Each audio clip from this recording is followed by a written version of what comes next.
It's a rare and unusual case. In fact, this is the first case here in our hospital. Although we would like to commend the surgical team for expertly handling the manual extraction of the foreign body without going into an invasive procedure and without any complication.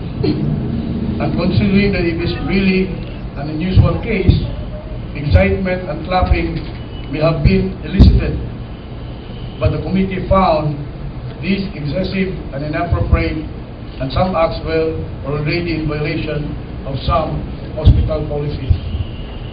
The fact-finding committee found probable cause and recommends for disciplinary action.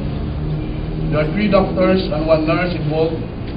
The committee recommended that an administrative case will be filed against the medical team present, as there might be a possible violation of the provisions of the Republic Act 6713.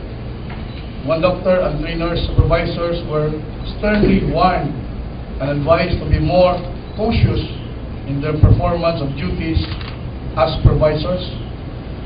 That the clinical instructor and nurse trainees alluded to by the staff as the other person who probably misbehaved in the emergency operating room during the procedure should no longer be allowed to rotate in our hospital.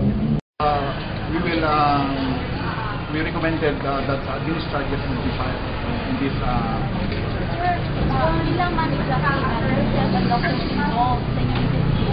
Doctors, I think, if I'm not mistaken, no, 1 doctor and then...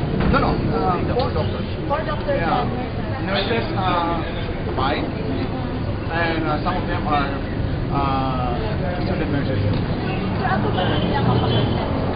Hindi pwede, hindi na mag-advise.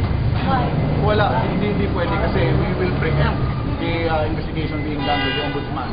And at the same time, this will still be validated by the department. So ilang attachment po ba yung hospital or wala? Ang kaman silang applicant? They're still here because there is still, meaning due process still ongoing.